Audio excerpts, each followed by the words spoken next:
अब मैं जिस शख्सियत को दावत देने जा रही हूँ, मैं एक बात कहूँगी, आप सब उससे पहचान जाएंगे कि उनकी साइंसी फ़िक्र के अंदर दुनिया को देखने का आहंग इस खूबसूरती से मौजूद है कि बारीक निगाही उनका शेवा बन गई है। हमारे दरमियान हमारे बहुत ही मोहतरम और मोहसिन उस्ताद और बहुत से लोग तो पहचान भी गए होंगे, जिनका ताल्लुक़ गवर्नमेंट कॉलेज यूनिवर्सिटी लाहौर से सिर्फ एक अहद का नहीं है, बल्कि बहुत से अहद, बहुत सी सदियाँ उनके अंदर जो है वो गवर्नमेंट कॉलेज यूनिवर्सिटी लाहौर की बसती हैं। और बहुत से उनकी इल्म व अदब के हवाले से एक ज़माना गवाह है प्रोफेसर डॉक्टर हसन अब्दुल शाह साहब, जिनके मैं चाहूँगी आप खड़े होकर उनका हमारे वाइस चांसलर भी रह चुके हैं, यहाँ फिज़िक्स डिपार्टमेंट के उस्ताद भी रह चुके हैं। सर, आप तशरीफ़ लाएं।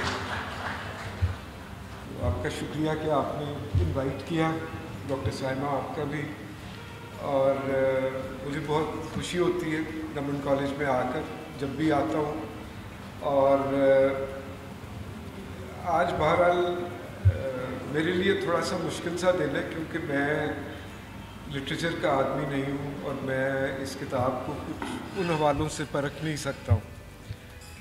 मगर जो हिस्सा किताब का मुझे बहुत मेरे दिल के करीब हुआ है, वो इनका बल्गारिया का सफ़र है। और उसकी वजह ये है कि 1973 में मैं भी आयरन कर्टन के पीछे गया पढ़ने के लिए, और मैं 6 साल मॉस्को में रहा। और तब भी मुश्किलात थी उन मुल्कों में, कम्युनिस्ट मुल्कों में जाने के लिए। और जब फ़ारूक सोहेल गोविंदी साहब गए 1983 में, तो इनको भी बहुत सी मुश्किलात का सामना करना पड़ा। ये वो ज़माना है जब हमारे पासपोर्ट्स के ऊपर एक ठप्पा लगा होता था कि हम किन ममालिक में जा सकते हैं। तो तमाम कम्युनिस्ट कंट्रीज़ जो हैं वो वहाँ मौजूद नहीं होती थी, उनकी इंडोर्समेंट लेनी पड़ती थी या चोर दरवाज़े से जाना पड़ता था।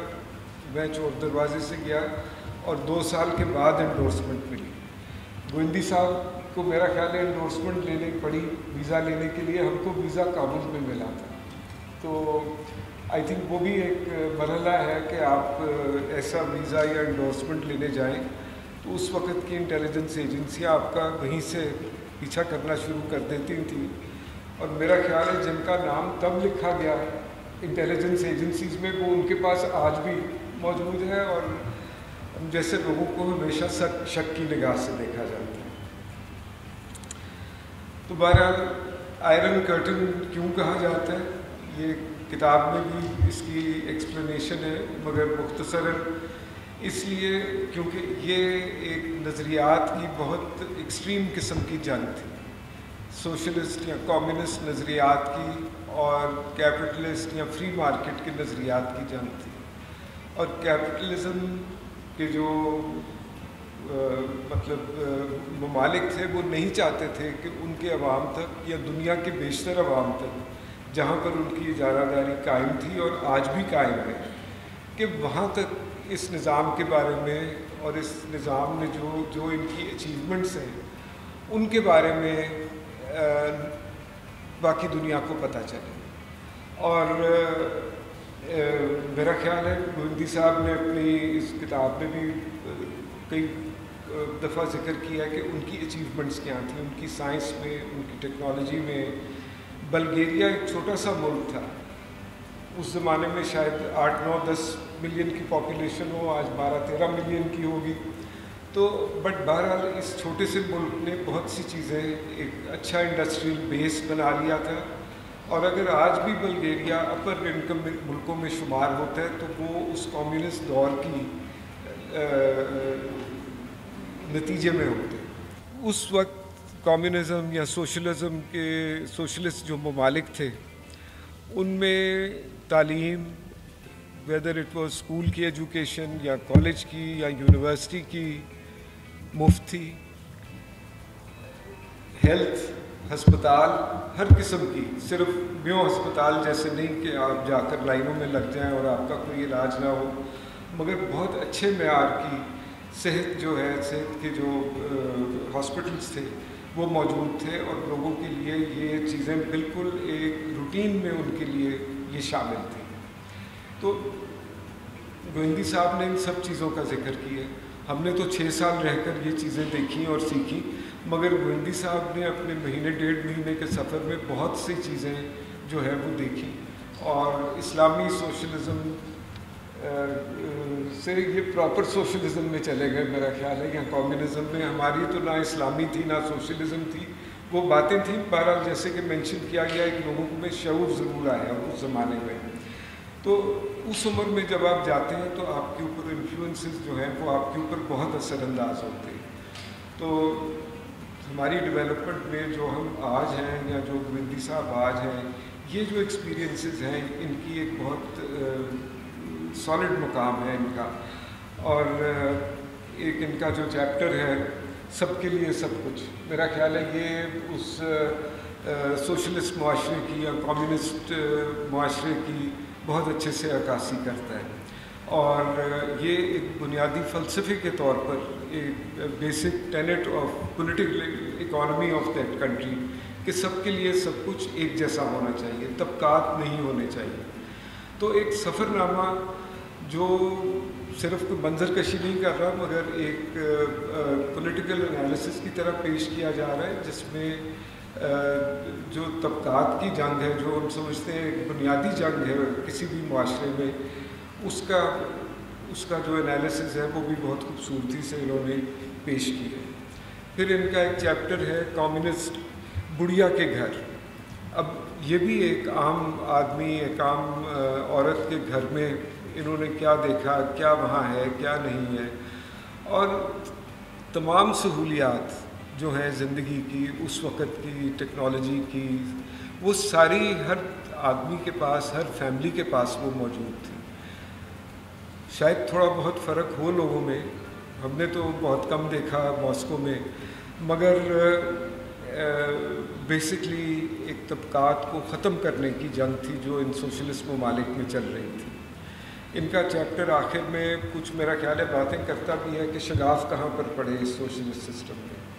یہ نہ بھولیں کہ یہ پوری 1917 آنورڈس، بلگیریا میں تو کمیونزم دوسرے جنگ عظیم کے بعد آئی، مگر 1917 کے بعد یہ ایک بہت بڑی کولڈ وار جو تھی، جو بہت عروج پر پہنچی دوسری جنگ عظیم کے بعد، وہ دنیا میں جاری تھی اسفیئرز آف انفلوئنس کے حوالے سے اور ملکوں کو اپنے زیر اثر کرنے کے حوالے سے.